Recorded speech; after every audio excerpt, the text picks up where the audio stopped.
Go. Hello, my friends. Hello, my life warriors. Wherever you are in the world, welcome to the Day In, Day Out podcast. Woo! Today on episode 289. I'm very lucky, privileged, a delight to have Helena Summer, who is an international love and relationship specialist, coach, author, and and a lot more. Yes, how are you today, my lady?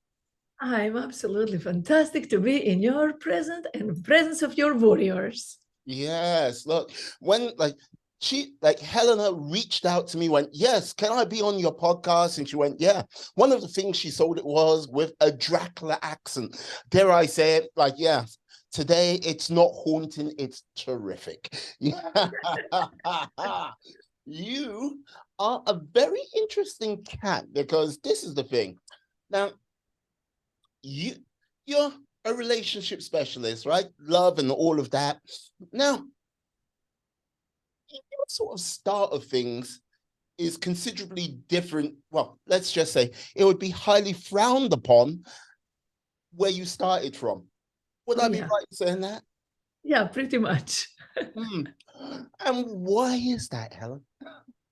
Because most love and relationship coaches or even therapists start with watching their parents suffer Mm, or having a personal problem they are trying to solve. So they go to school or become a coach. yeah. For me, I watched my country in war, and I was on the other side, which means they hate us, and I'm us who they Mm, hate. So I hate them. And then I realized I'm part of the problem. So I became a nun. I know. I well, like this, like there's many ways of bringing global peace. Like, yes, becoming a nun, yeah, a vow of chastity, and everything like this. So Yeah, when did you like how long were you a nun for, may I ask? 6 years. 6 years. Yeah. So I was 26, 16 Yeah. when I became, and then I actually married a former priest. I know.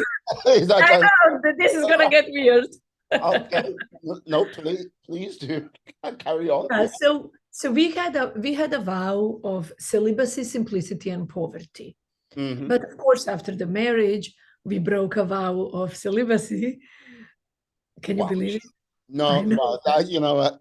Yeah, like nuns and priests getting married.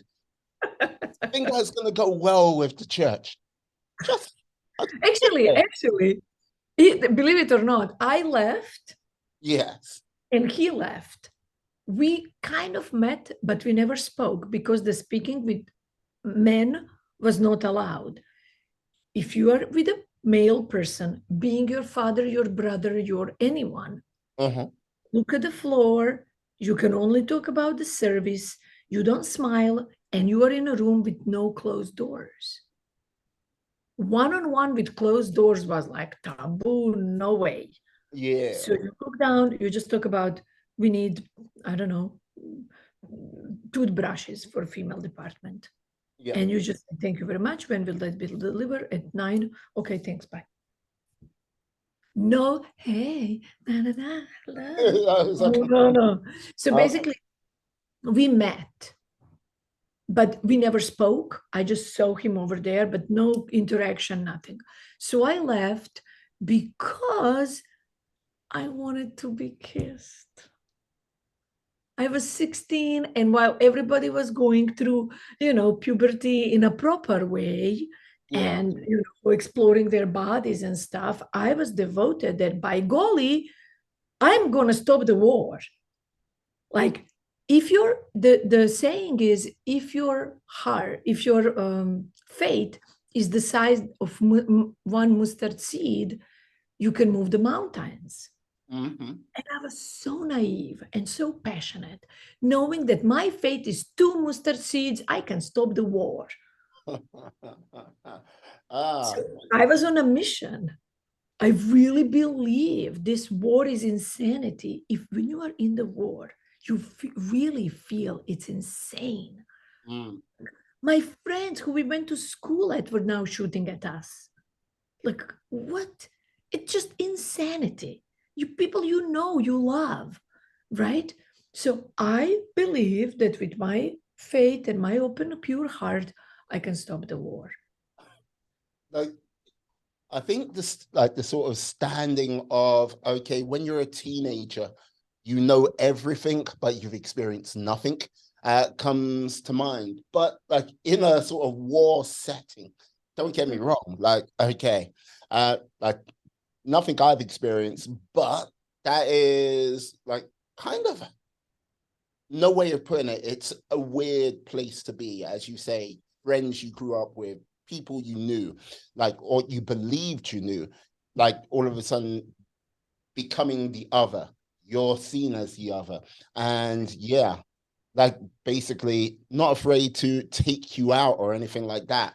Like, what would you say were like one of the sort of lessons you picked up before you came a nun and when you then became a nun?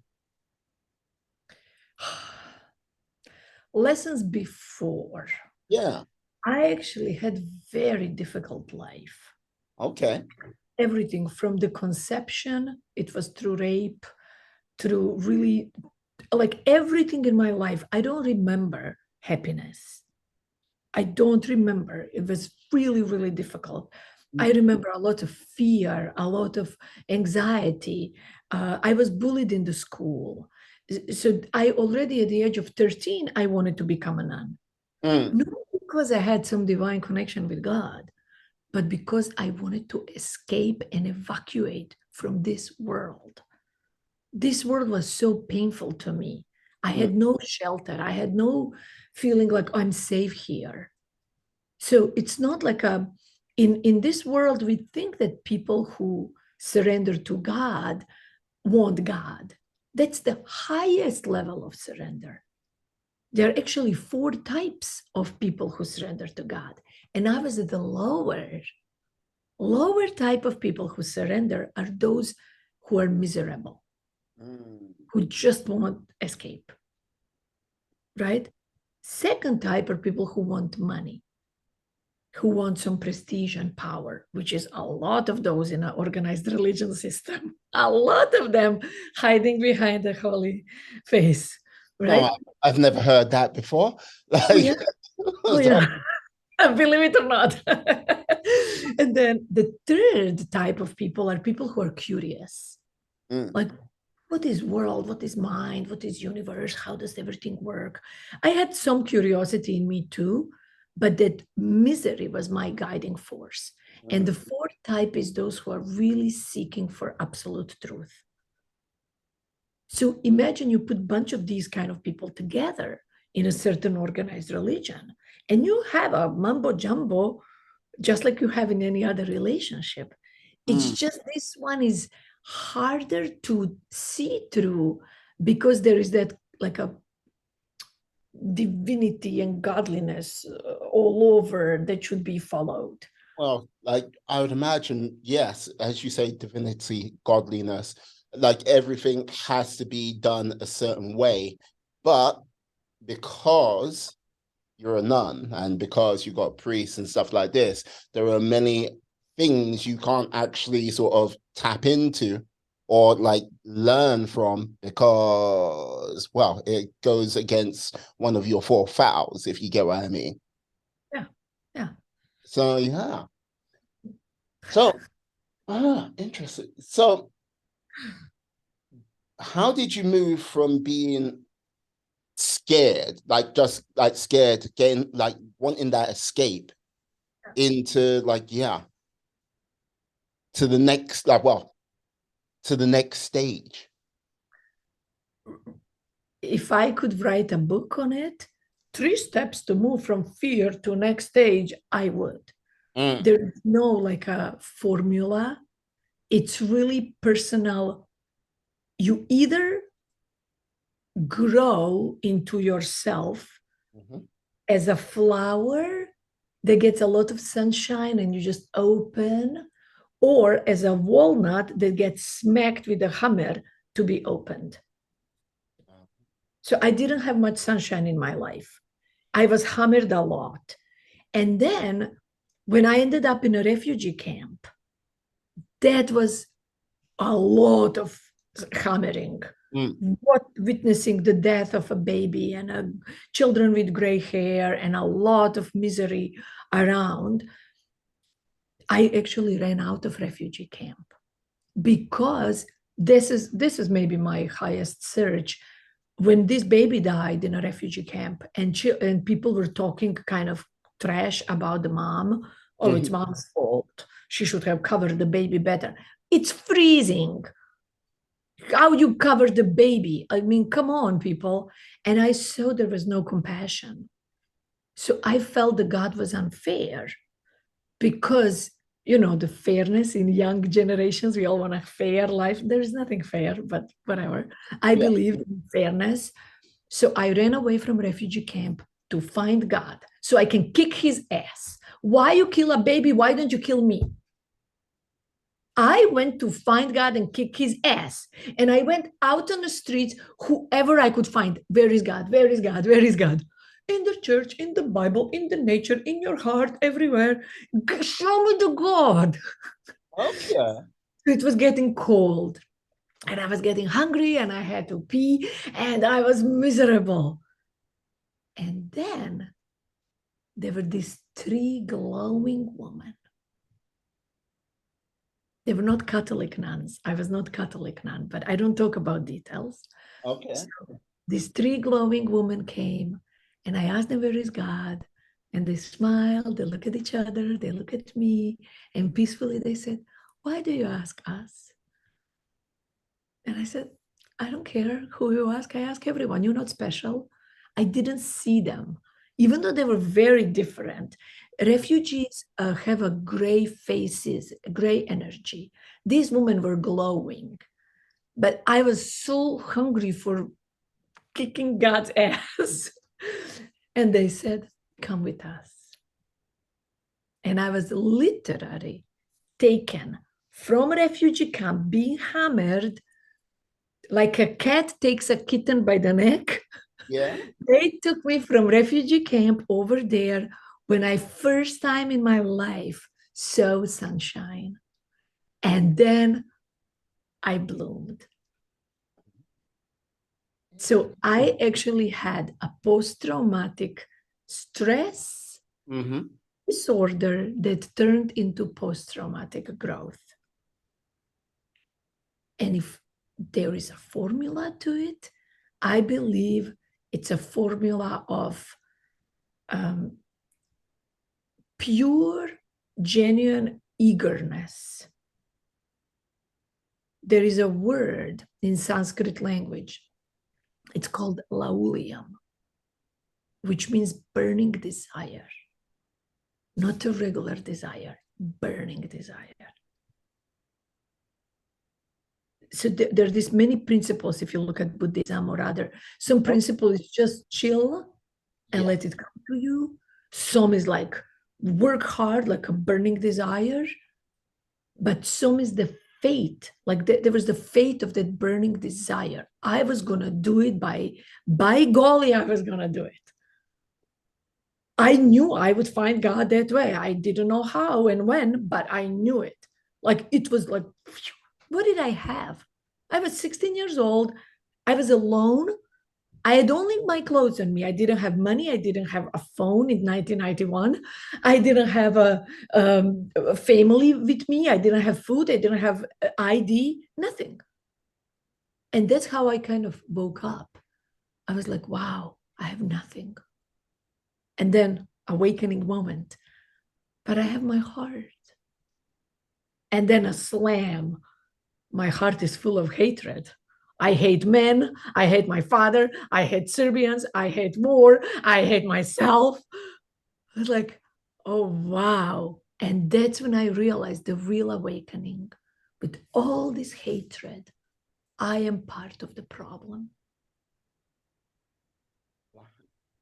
Like because yeah, because like this is the thing, like with all of that going on, with all of that playing in there, hell, wanting to meet God so you could basically physically assault him because of the loss of that baby, and how and just basically the hardship of the circumstance you were coming out of, like detoxing from that, like did it like was it a case of it took the whole of that 6 years to get that detox, or did like well do you sometimes still find it sort of lingers today?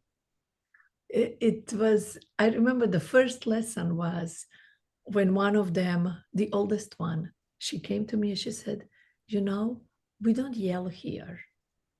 And I'm like, why are you telling this to me? I can't imagine why. No. Right? Because we were yelling at my house, how I grew up. In order to get attention, you need to explode, otherwise, nobody hears you. So I learned to soften. And basically, the witness of gentleness, it's very, very healing. It's it's just a place when you can finally relax. Your nervous system can feel relaxed, and then it feels scared of relaxation because it's not familiar with it. And then you go through this process back and forth, and you become more and more, you are basically expanding your comfort zone. You're not getting out of it, you are expanding it. I'm comfortable yelling, and I'm comfortable softening, and I'm comfortable listening, and I'm comfortable sharing. Your comfort expands. So it's almost like life becomes kinder because you are more open to kindness of life, because you are seeing it and you are appreciating it, and you start playing completely different tone. Hmm. Playing a completely different Yeah. interesting. So when you found yourself playing this different tone, having the ability to relax and possibly like exhale, like breathe for like the first time in a long time. Now, what like you said, and like I think you may made this a little bit simple. Like, yeah, you wanted to kiss a man. That's the reason why you made the split. And then basically, yeah, you found your way to like your husband at the time. I don't know. Is he still your husband or is that no? Oh, well, it's like, yeah, But that's a fun story, actually. well, we'll get to it, I'm sure. So, well, your husband at the time, who was a former priest, and he has most probably a myriad of reasons why he left like the church. But so what apart from kissing a chap, what made you leave? Was it a case you were done, or was it a case of you needed something else? um, I learned too much about humans running organized system, because it's not just all holy glory. Okay. Humans, finite, fallible human beings playing roles that they are not fully grown into. And I would see things that felt fake and forced and political, and a little chit chats and a little it just I learned too much. Mm. Now, if I would live my life again, I would still do it that way. I would skip, maybe I would stay 3 years, but I would definitely do that. That was the most beautiful, most wow part of my life. It was really fascinating, and I will forever be grateful, like really forever. It shaped me into magic. If I think about me, who I am, that part is treasure, precious part, that part of life. I would not change one thing about it. Like anything that happened, I would just stay shorter time so that I would not be that much disillusioned. But then again, disillusionment of it was also beautiful because it got me to see the real life. Disillusionment is a strong, powerful part of life. Uh, no, Yeah. but I would imagine if you did leave 3 years beforehand, like Yeah. would you have met your husband at the time? Would you be a coach today? Like you might like, hey, you could be a marine biologist, we know, like saving dolphins, or like, yeah, or like you might not be in America at this present time. Like, yeah, it's one of those things when people like go, yeah, you know what? I wish I had a time machine so I can like change something in my past. And you like go, fair enough. If you did that, you would not be the person who therefore needed to go into the time machine to change your past. So therefore, you'll just keep on the same path regardless because I've changed it. Ah, you don't need to invent a time machine or go back in time to solve this. Ah, so that doesn't happen. So paradox falls apart. But yeah, but like this is the thing.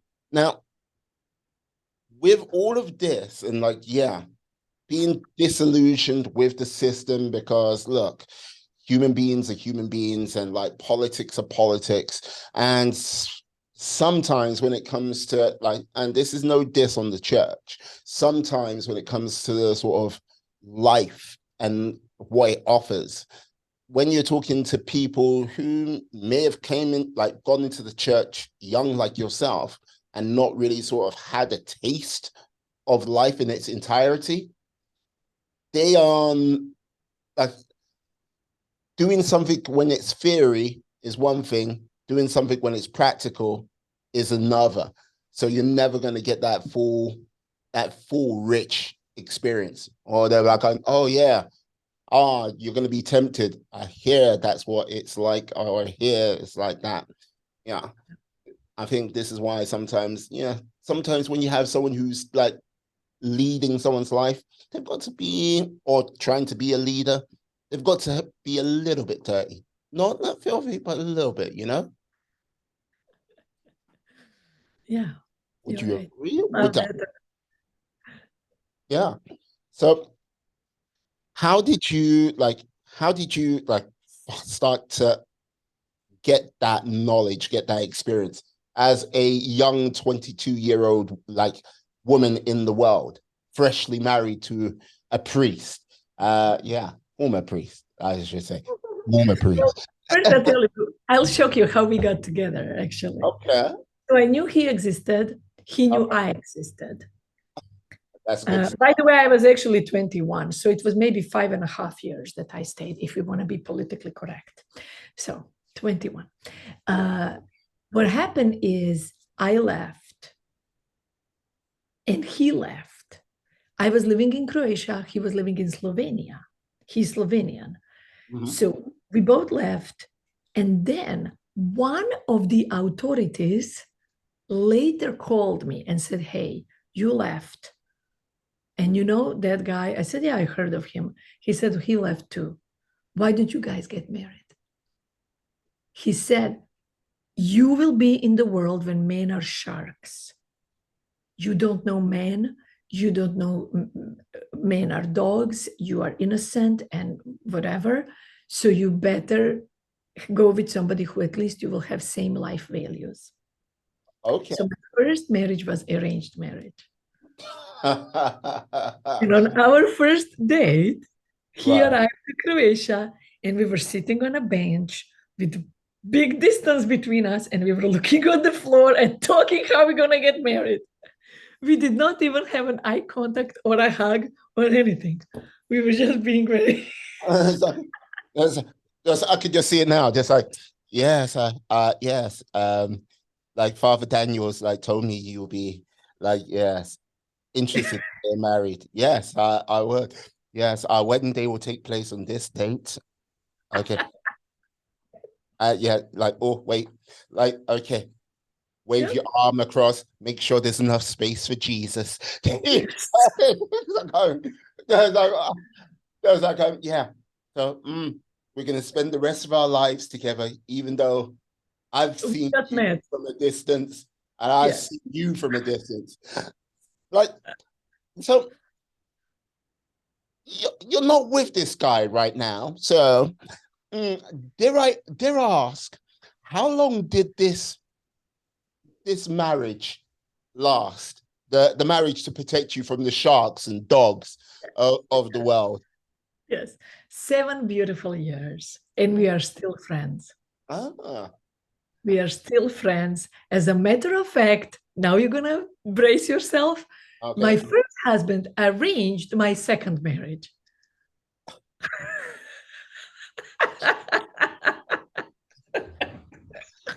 Hel- I'm hel- telling you, you can't make this hel- stuff up.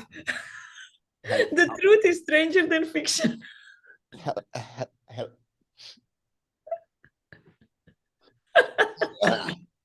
okay. So you guys stuck together for like 7 years. There I don't know what broke you up. I'm not gonna ask that question right now because like it must have like dissolved in good terms for you to then take the advice of your Yeah. ex-husband to Yeah. then like get married to your next husband. Wait, answer like I do I ask the question? Are you still with your second? Oh, okay, right, okay. So okay, so yes, with your second husband. So you took the advice from your first husband to get with your second husband. Like, how long did it last with your second husband? Oh my God. Yes. So, okay. So why did you listen to your ex-husband to marry your second husband? Because we were best of friends. He Okay. knew I knew him. Uh-huh. He wanted the best for me. Okay. Uh, he always had my back. He had my best interest in mind. And so we had to part. Everybody, why did you get divorced? We had. Yeah. So it's like, why We did you? had Why? because he was really, really, really sick Oh, from birth. He had skin disorder and asthma from birth. And okay. it was getting worse and worse and worse. He would sometimes go like this and bloody cuts. Oh God. His feet were bloody, socks were getting stuck on his feet. Oh man. Yeah. So he was unable to make money. I loved him like he was God. We could not have children. We tried, trust me, every day. Right. Well, so- Because that was the only thing that could suit him to fall asleep. If we didn't have sex, I got 3, 5 times a day, he would be itchy all the time and like he could barely breathe. It was really, really difficult for him. So he wanted to go ortho spiritual. Like he would go into prayer and meditation for 8 hours a day. ooh, And I wanted to wear high heels and try mini skirts and maybe try makeup. And oh my God, I want to be a woman. so So our life came to the part where we were like, it was so hard. He would just go and meditate all day long and pray. And he would watch me sleep. I would sleep and he would record me sleep. I would sleep like this.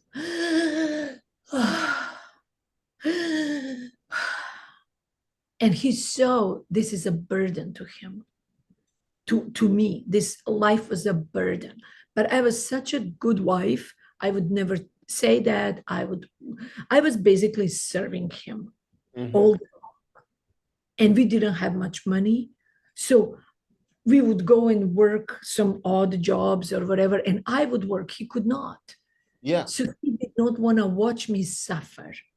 and feel responsible for my suffering. So it took us a long time we knew after about 5 years, we knew this will not work, but we stayed 2 more years because I could not imagine my life without him. He was my everything. Like he was like, wow. We went to the court to divorce holding hands. And the judge said, like, I will not divorce you. People hate each other here. You guys are not ready to divorce. And we stopped holding hands. We went like this. Are we ready now? And the judge goes, you guys will regret this. So we just signed the papers and we still lived together for another 6 months because we could not part, but we knew we would have to. So one day he had a dream.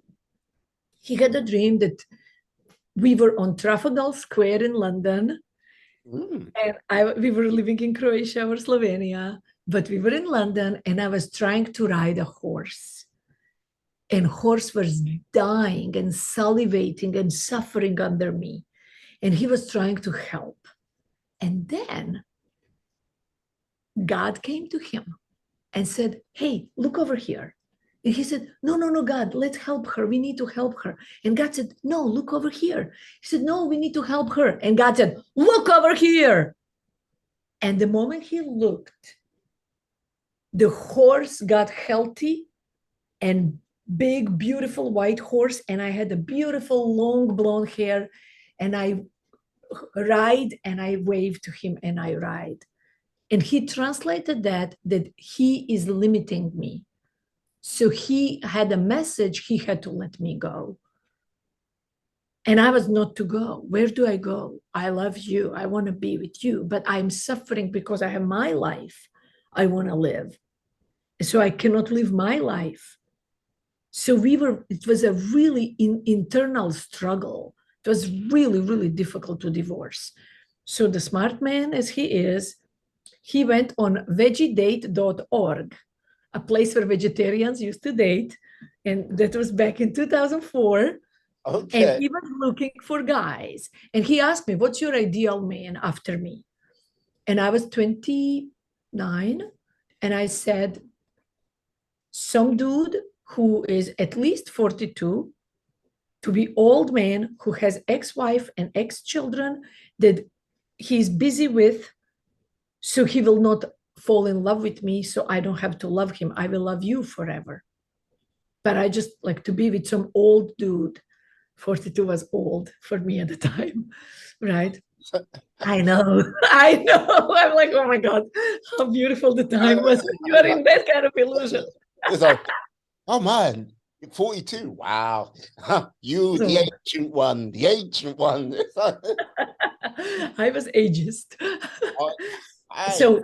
So he told me, he said, no, you will not have old guy, some fuddy-duddy who has ex-wife and ex-kids that he worries about. You will have a new man who you will build life with and have fun. Because I was very afraid of having fun. I am very talkative, but I'm introvert. Still now, I can just be in the house all day long. Like I'm happy by myself. I don't need to go out, but I know I have to. For life is out. No, inner life is here, but also out, right? We need to deal with people. So he looked and he found this super gorgeous surfer dude in Hawaii who looks like literally my second husband. He looks like a Tom Cruise and Mel Gibson at their best time, like blend.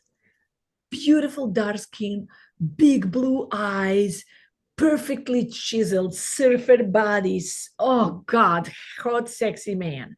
Only 1 or 2 years older than me. And I was like, no, this man is a trouble. This will be all the chicks and everything. My first husband was ugly, but to me, he was gorgeous. He was ugly on a worldly standards. To me, I would just look at him like, God, you're so beautiful. I'm so in love with you. Oh, this is the thing about you, Helena. Like, okay, look, Okay, the whole thing, like in the UK and the developed, like the West, let's say, like ladies approach things in a slightly different manner. Like it's like yeah, like a little bit of like distraction and like yeah, maybe a little bit of deception and not sort of all the sort of like yeah. What I found from any lady who's from like let's go uh, Czech all the way east. Yeah, there's this. There is. How can I say this? Sometimes brutal honesty. It just comes like you can't. Yeah, that's not going right. Yeah, let's just say I have I have met one or two ladies from Eastern Europe in my and Central Europe in my time, and yes, brutal honesty. Like it amuses me. And like, yeah, carry on. Yes, your husband, your husband at the time, who you went, he was ugly, but to you, he was everything. He was so beautiful to me. He was so handsome. I would look at him and I would just be like, how am I so lucky? Wow. Like, and his skin is all red and like whatever. And I was just thinking, wow, I was so in love. So I'm our last kiss and last sex was way better than first. Way better. Everything was just getting better and better. It's just a practical compatibility of where we want our life to go was really mismatching. Like going in a train and this train goes left and this train goes right. Yeah. You need to take your train, but you want to take it together. How do you do it? It was painful, very painful to divorce. And then, so this second husband, uh, my husband is like, okay, this is the man for you. And I'm like, hell no, he's too handsome. He said, go learn to surf, have fun, finally stop being this introverted little chick, be a woman, get suntan, be happy in Hawaii. So he said, write to him. So I wrote to him. And before I sent it, my first husband checked it out. He said, what? No normal man will ever reply to this. Move. So he wrote to him a first letter. The guy instantly replied. And my husband said, now you take it over and be smart, marry him and be happy.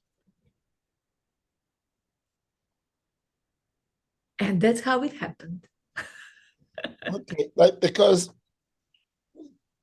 to me, with the way you've just spoken about your first husband and like yeah, the circumstances and like yeah, because of his health, this is the reason why, like, yes, you can like stay together. You like, you know what I mean? Everything else was like pretty much spot on. I could to like say your second marriage only lasted 2 years. I'm actually very surprised it lasted 2 years because like here's the thing. Like it like soon as you like sent the letter off and the way it like your first marriage ended, it surely you must have known deep down that it was doomed from the get-go. Yeah, I knew it. I knew it. Uh, the problem was, what do we do? We were Mm, going back and forth like this for 2 years. What do we do? It was so painful. And I was grieving the loss of my first husband for 4 years. So every day he was my first thought. For 4 years, he was my last thought. mm, And through my whole second marriage, I was talking to him, oh, Primus this, Primus that, Primus, Primus, Primus. And of course, I killed it for my second husband because I was always talking about this other guy who mm. doesn't exist here and who we both agreed we will not have any contact. And we didn't see each other for I don't know how many years, probably at least 10 years until we finally saw each other again. And it was like no time has passed. We were just like, oh, like, wow, it felt so good. But like, okay, I have a boyfriend and you married, so back off. But I'm glad you are alive. And after that contact, we stayed in contact. Ah, So yeah, we talk every week. Sometimes we talk every day, 2, 3 times. Depends what's going on in each other's lives. wow. Like, Yeah. it's a shame that didn't work out. It is a shame. But like, hey, But it worked out. You see, the love never stopped. yeah. You know, somebody of us, you remember when I told you that I I was evacuating, right? And avoiding my hard life. Yeah. So in that marriage, one of us would have to get evacuated in Mm. order for the marriage to work. So we kept the love working. Love stayed, admiration and respect stayed. It's just the marriage was ended because two people could not be on the same train. So I don't see it as a shame. I never, people say, oh, how can you be a love coach when you have two failed marriages? I don't have one failed marriage. Nothing failed. I love these people. These are wonderful people who gave me so much. I love men. I absolutely admire men. Who you guys are, what you do for the world, what you do for people. It's incredible how courageous you are, how strong you are. You men are awesome. And I'm lucky to have had two wonderful specimen dealing with my crazy self. Wow. Thank you, man. And now I have my third husband who also loves me and he thinks I'm adorable and I'm the best thing ever, even though he knows I'm cuckoo in many ways. I was going to ask what your current relationship status is. Yeah, Yeah, like third husband, like how, like when did you, like, are you, of course. We are yeah, happily married for more than 10 years. We've been okay. together. Yeah, so it's all good. I don't And my know, first but husband, my first husband and my current husband, they're yeah, really good together. They talk often and they are totally cool together. Yeah. My first husband really respects my current husband. So it's all well. And this is why from the war to war with myself, to war with life, I learn about love. And this is why I had some, if I would be a captain, I experienced two big storms and big losses of my ship, but I'm still a captain. I did not become a hairdresser. I'm still a captain. I still believe in love. I still believe in relationships. And I'm going to ride these ships and help other people navigate the wild seas mm, because this is life. I am qualified. That made me more qualified. no, that is the thing. I no, like put this way, no, like if we go like quickly sort of jump back to what I said about people in the church not having that sort of life experience to basically they like they they say they know everything, but they have not that sort of experience to help people truly. Like for you to like, oh yes, I was married once with a man I truly loved, like cared about everything like this. Got like who set me up with my second husband. Then like yes, knowing I made like possibly made the no, not made the mistake. You took a step down a wrong path, but it gave you valuable lessons along the way. Mm. Uh, then I don't know how, like you never mentioned the sort of gap between your second husband and your third husband. That's Like, also a story. You oh, would be yeah, shocked. I'm sure we're gonna get there in a second. But like, yeah, they like go right. I've like this is the man who I love, and like, yeah, been with last 10 years. Like, yes, who had like who I love, adore, cherish, who like basically is a good is a good person for me, like not just by your standards, but by your first husband's standards.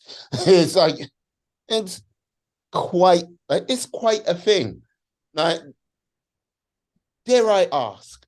And I'm well, dare I ask?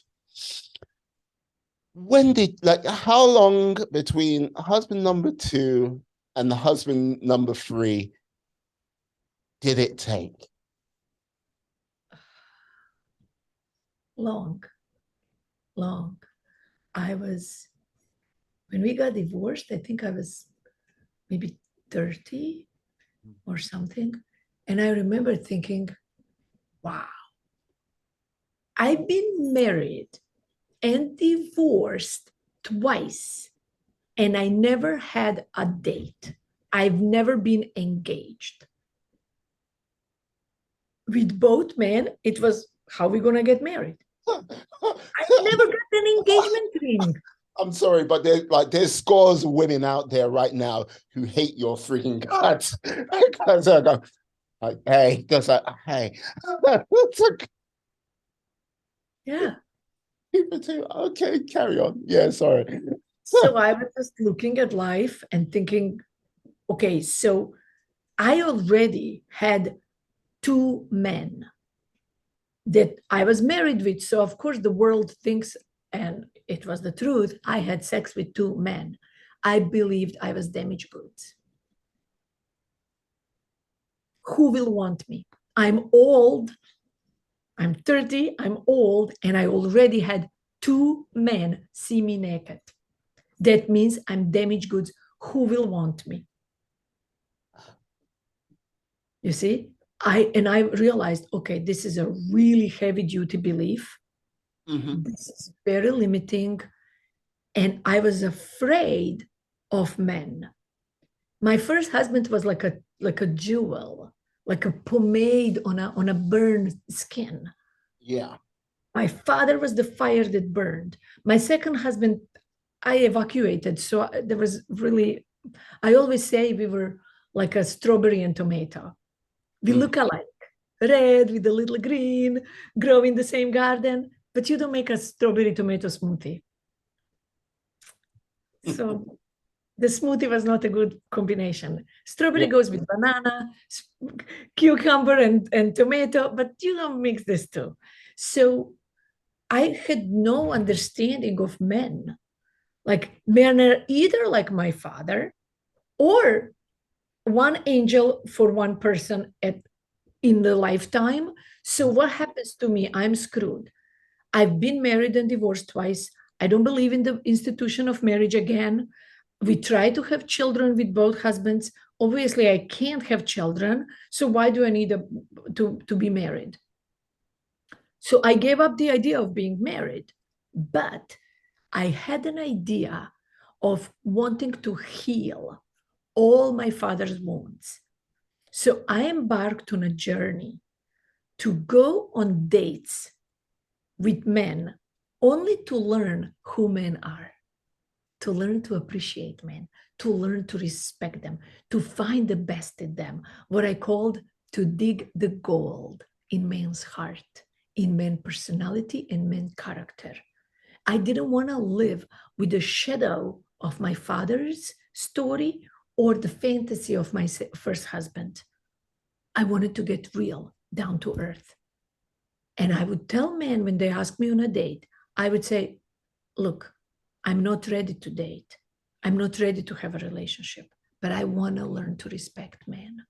And I pretty much had interviews with them to learn their experiences with women, to learn where they stand, to learn, oh my God, how much men want to do for us and how little respect you guys get for being amazing and how much pain women cause men. And this whole propaganda that, oh, between a war of sexes, this is such propaganda. Mm. Everybody, we want to be together. We want to help each other. We want partnerships. Yeah, we don't have skills, but men are awesome. So I went on dates with more than 500 men Ooh. only to learn who men are. I did not sleep with them or kiss them, just dates. Like, don't go there now. I know. I wasn't. Look, Like some people ask me, I was some not people ask me, you doing kiss? aspersions on your virtue. No. But, Yeah. no. I wanted to learn who men are. I wanted to ask them, but what about this and what about that? And this terrible things that sometimes men do because you guys are stronger physically. And what about the evil things that women do because we are quicker and faster to trick you? And what about this and what about that? And I was bridging the gap. I was making us both more human and more real in my research. Mm. And that I remember in Hawaii, I lived in Hawaii, right? So there are all these weddings every day, people on the beach taking pictures. And I remember thinking, ah, yeah, right, in 2 years, you're going to be divorced. I was cynical. And then one day, with all these 500 dates, I would see the wedding and I would be like, oh, how beautiful. You guys look so happy. And I was like, wow, I started changing. And I learned that this change in me came because of you, man. I learned this is the fact. I will always say it. One man heals what another man hurt. Without him knowing, without him doing it consciously, just with his beingness.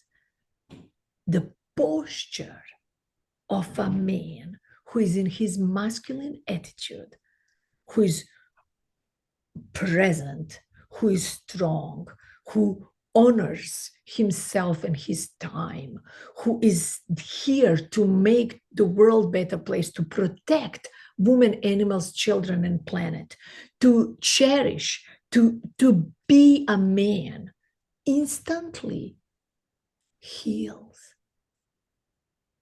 If the woman is open and receptive, she will be healed just by the mere presence of such a man. I am curious because look, this is the thing. Okay, look,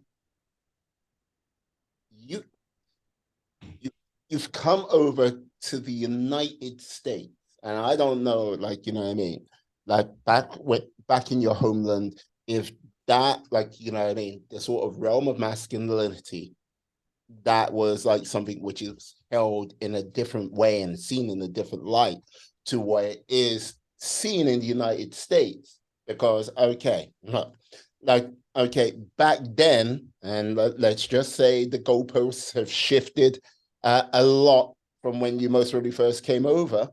Like, yeah, being a man, masculine, everything like this is, how can I say, not so, like, it was not so much, it was frowned upon slightly, most probably when you first like got over, like came to Hawaii. Now it's in many, like some certain circles, it is treated with hatred and like much like venom. It took you 500 dates to like work out where men are coming from in the United States, say. Like, would you say that, like, would you say that mirrors a lot of like men around the world, or is that just, you know what I mean? I was not limited.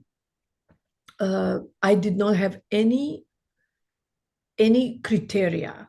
Mm. Most women have a criteria: tall, dark, and handsome Italian millionaire who is romantic and wants to have my babies. Yes. I did not have judgment.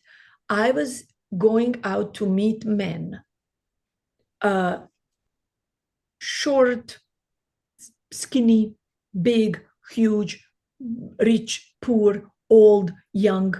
I was open. My criteria was honest, loving, willing, and organic. Organic means good for the long run. Uh-huh. So I had my criteria, and this was my job for me. I was digging the gold. My job on every date was to find 3 golds about this man. I would focus my mind. I need to find 3 golds.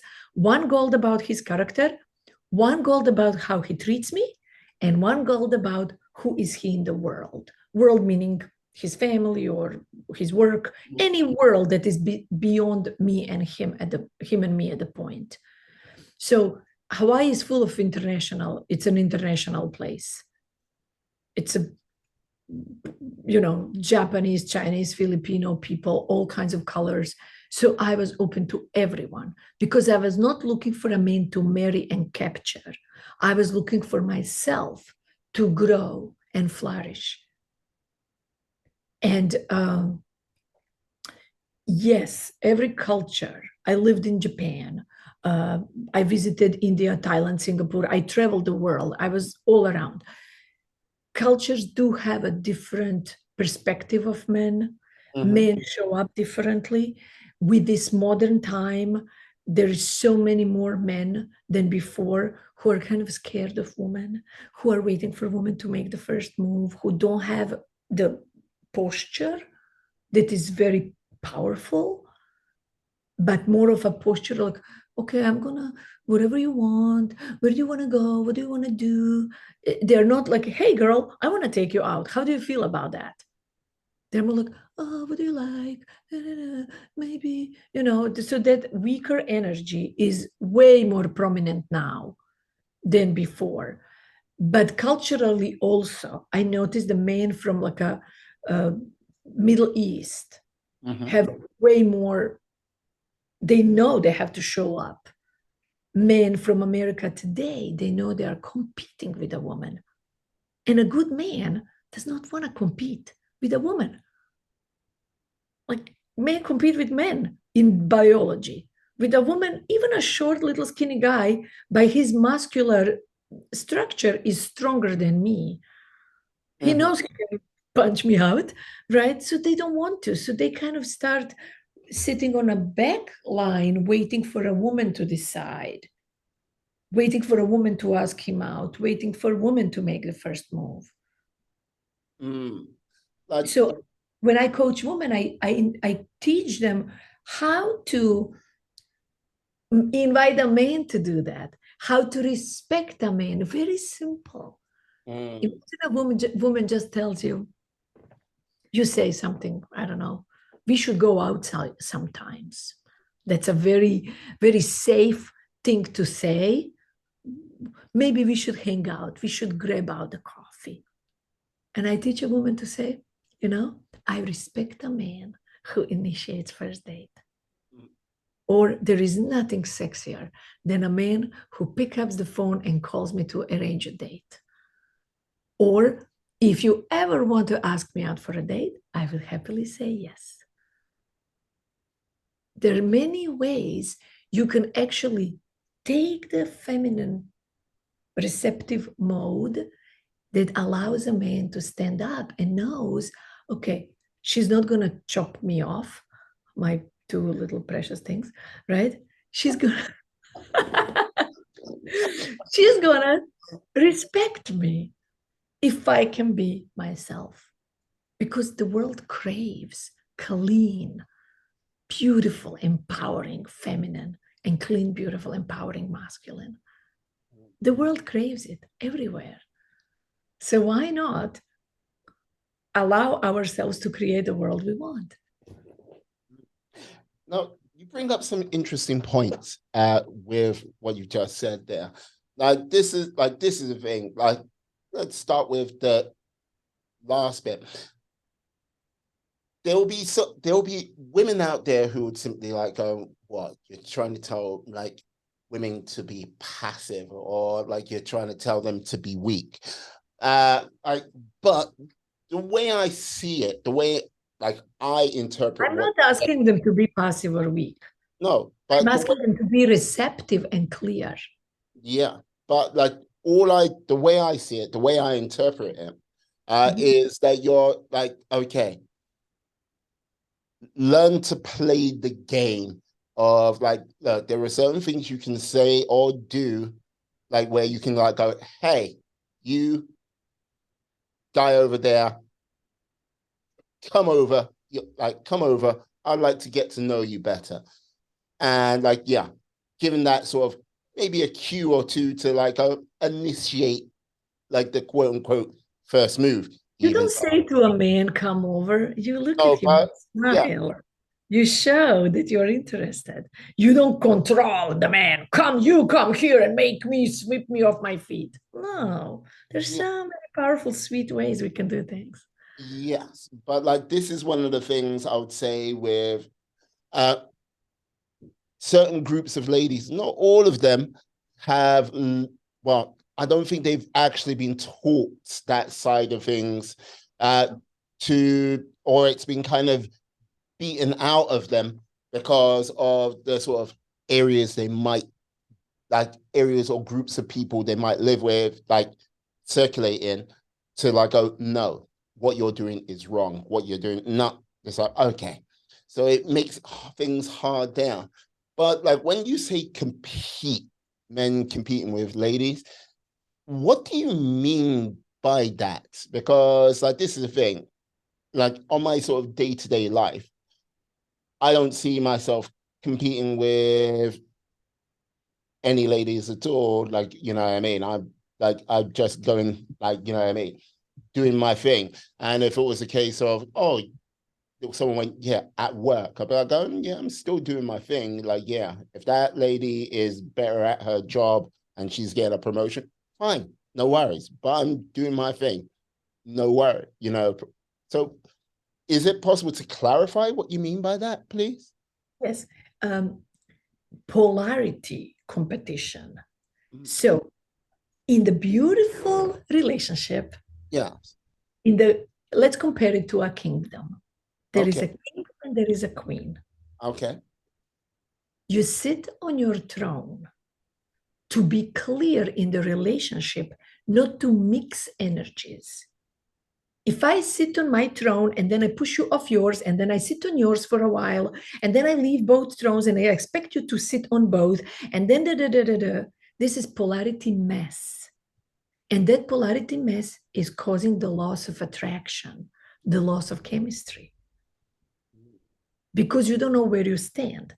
Plus, it's causing the the game in the kind of posture game, Okay. meaning like Young was talking about it, right? Young's philosophy is parent, Yes. parent, it, right? So you basically talk about like I'm a parent and I'm talking to you like you are my child. Come Mm-hmm. over, you do this, you do that. Mm-hmm. So I'm bigger and I'm adult and you are small. I talk down to you. Or we expect to be, oh, please tell me what to do. What do you want from me? What do you want? And with that attitude, you have to make this one person grow to not grow, but be on that position so you can be your own victim Mm. because that feels safer to you. But what I'm teaching is I'm okay and you are okay. We are connecting because we both come as two healthy individuals. Competition is when we mess things up and we seduce with our little, oh, I don't know what to do, or we control with those games about if you don't do it my way then it's over. So Mm. those are the interactions in our verbal language. Those interactions are causing lack of chemistry and causing problems when two normal healthy people really want to be together, but the game between them, interactions games, get so gamey and so useless Mm. that we end up competing. Yeah. Well, I make more money. Well, I did the dishes today. Well, I walk a dog. Why don't you? Why? Yeah. Because we don't have the posture of I'm okay, you are okay. Mm. Like, It's not, relationships are not 50-50. It's 100-100. yeah. Two healthy individuals create something. No, I hear you. I hear you because like this is the thing. Um, if if you spend a little bit of time on the internet and you get drawn down to like some of the rabbit holes that uh, the it can take you, it like you're describing, yes, equality, like building a partnership, like making a team which like yeah takes on the world together. Whereas more times than not, it's yes, it's either like male dominance or like female dominance over each party to dominate that relationship to make it like go their way rather than sort of walking together. It's more like dragging the other person down a pathway which ultimately, at the end of the day, never holds a positive outcome, like for both parties. Whereas if you are equals, if you are unified, you move forward together in a positive manner. Not equals. You don't want to be equal. That's a Ah, dynamic. You don't want to be equal. Now oh, imagine a dance. okay. Equality dance is disco. Ha, ha, ha, ha, stay alive. We all dance the same motion. It Right. looks cool.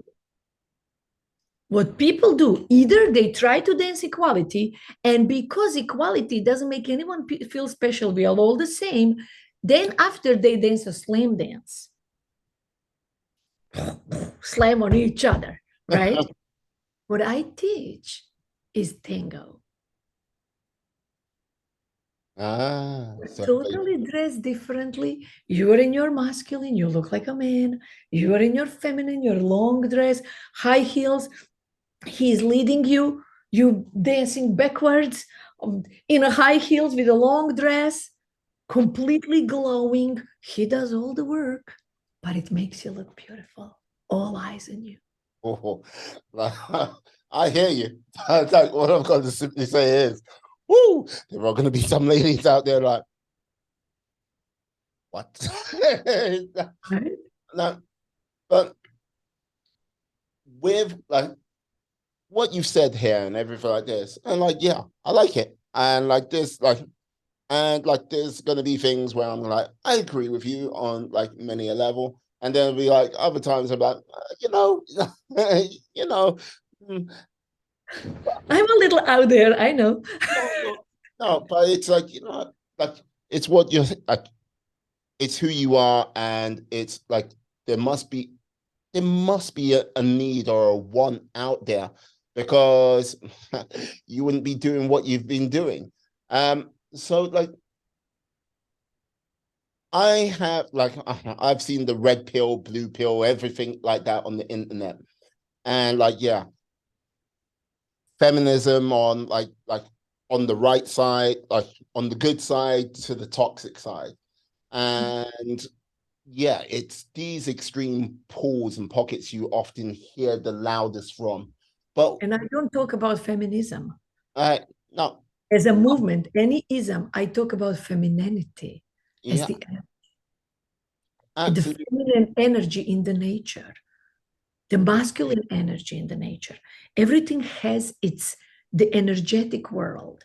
I Mm. am not politically correct. I will not sound politically correct, but I am scientifically accurate. People come to me, they don't like me, and they come back, you were right. I know. So, like with this, like, have you like say over the say from the COVID times up until now, have you found that there's been a larger sort of uptick in your work? Yes, COVID has caused a lot of conflicts, a lot of divorces, Mm, because people got stuck together and it multiplied problems they already had without skills how to do them and what to do about it, because people tend to go into their own cocoon and I want to be right, no, I want to be right, and they mm, don't look at the relationship as this is our relationship. It's not you against me, it's you and I for the relationship. mm, You see, and how we want this relationship to dance. Some people really love slam dancing. They'll be together, married forever, and they will go back and forth, on again, off again, break up and cheat and blah, blah. And they love the slam dance. I don't.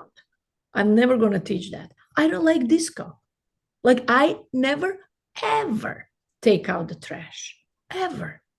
I never fill up the gas, ever. That's what my husband does. And if we do equal, I fill up the gas and then you fill up the gas. I do the trash, then you do. No, but I always, not always, 90% of the time, I do cooking.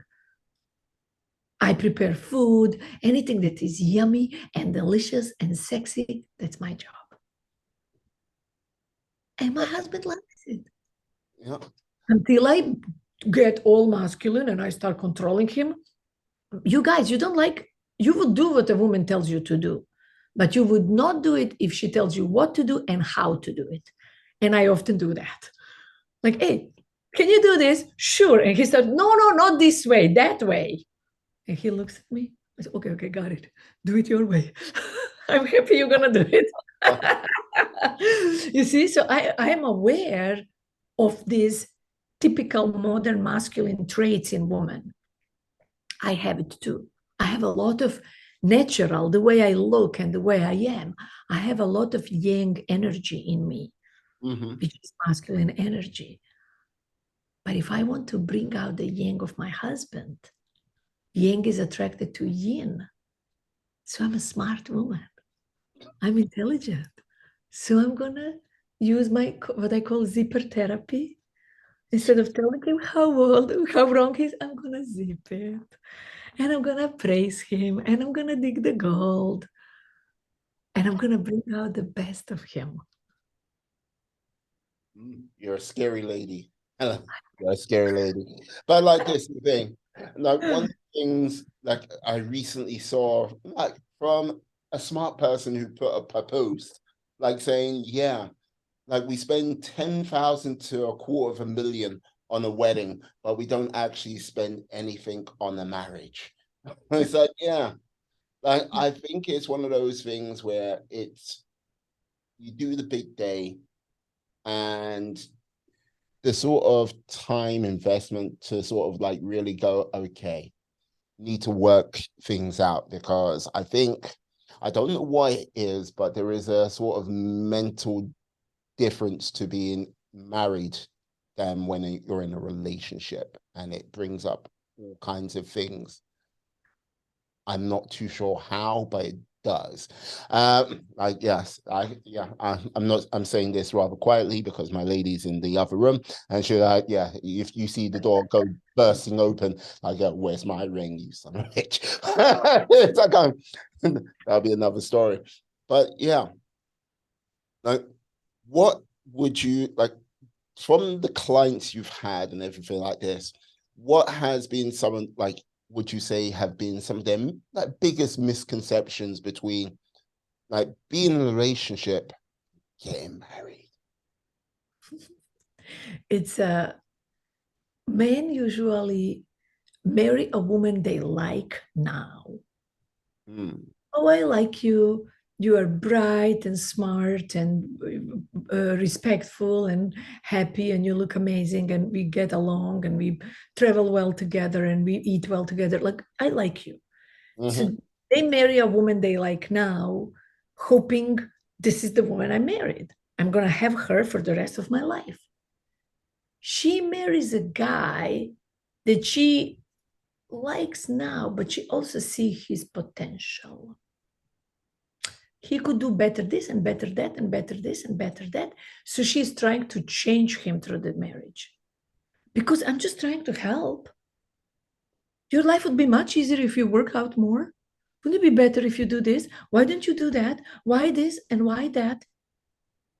And he's like, wait, you were completely cool and accepting when we met, when we got together. Mm. And now there is this like, I want you to stay the same and I want you to change. So there is the conflict to start.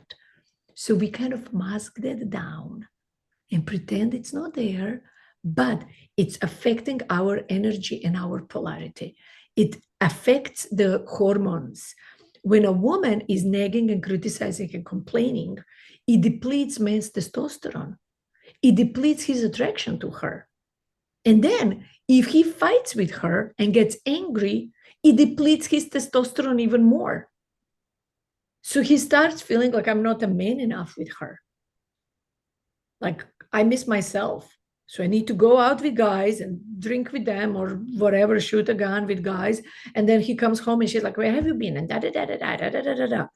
So the cycle just becomes more toxic instead of more partnershipy.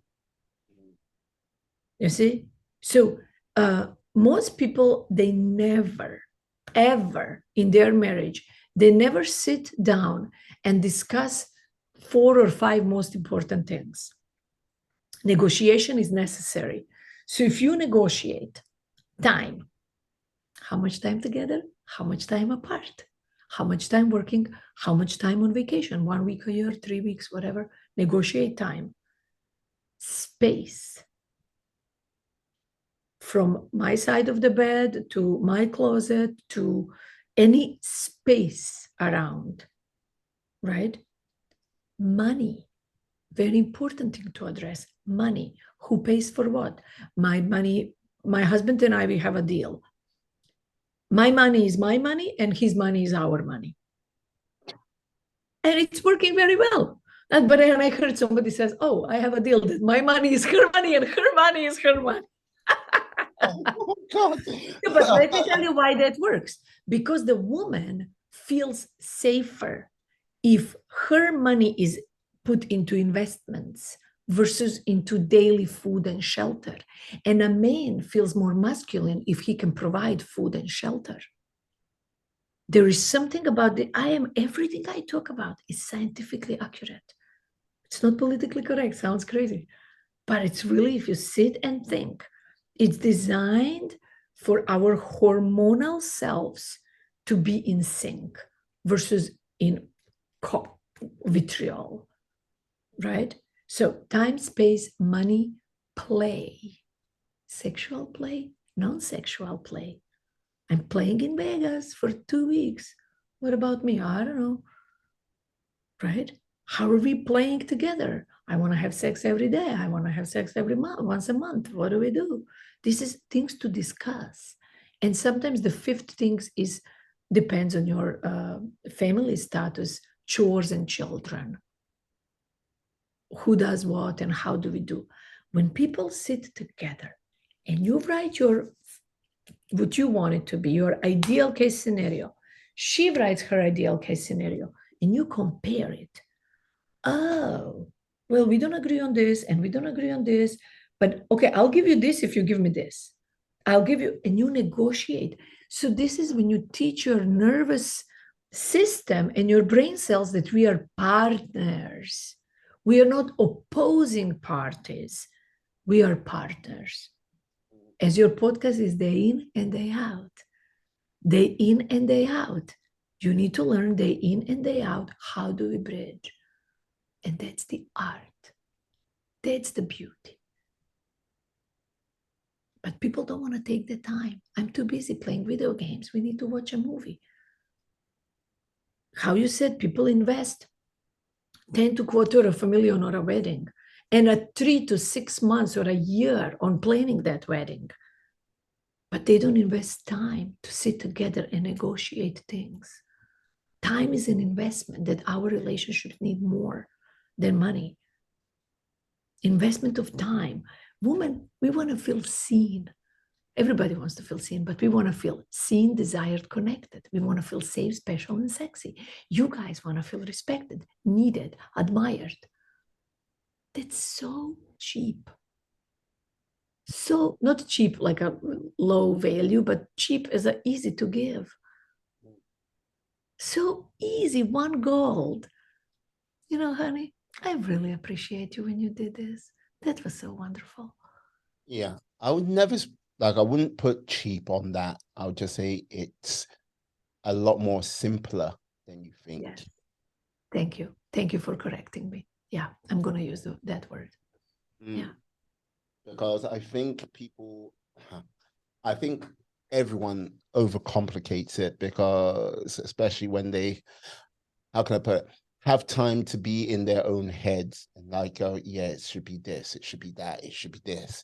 And by the time they've actually worked it out, it might be too late or they've never, ever work it out. And it can lead to some hard losses and some painful lessons down the way. Where some people start out with when they're in their 20s with a long checklist, and if they're still single in their late 30s, it's just I just want the person to be nice to me. So Now, Yeah. my final question. Like, yes. How can I put it? Now, if I could have, if I could have, give you the power to have one perfect moment in your life, what would that moment be? Ah, ultimate, ultimate combination of peacefulness and playfulness, innocence of a child or a puppy. Uh, Looks like it's time travel back to a younger, like younger you with a Yeah, puppy. Ah, yeah. fair enough. Ah, Helena, I have to say thank you for coming on to the podcast today. It has been a delight to have you on. Yes, I I'm sure there's going to be people out there with pitchforks after both of us at some point. But still, Bring let it them go. on. Bring it on. Let's talk about it. Hey, pleasure. Yeah, can you tell the lovely people out there how they can find you, how they can connect with you out there on these interwebs? My name, helenasummer.com. helenasummer.com. Very simple. Go to my website. You can download the answers.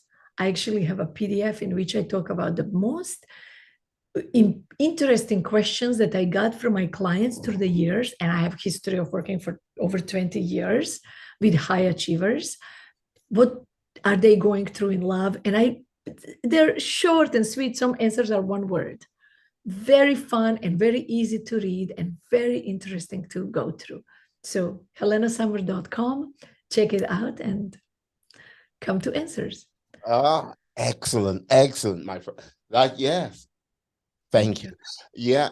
And what I simply say to you, my friends, my life warriors, yes, do track Helena down, do connect with her on there. All of her links and everything about it will be in the show notes, in the description. So click away and yes, connect with her today. But let me just say this to you, my friends, my life warriors. Thank you for sticking with us to the end of this show. Please stay well, stay safe, be awesome, be excellent, be fantastic. Be all the positive bees you can be in this world and then some. And keep on trucking. Yeah. Peace. And we are.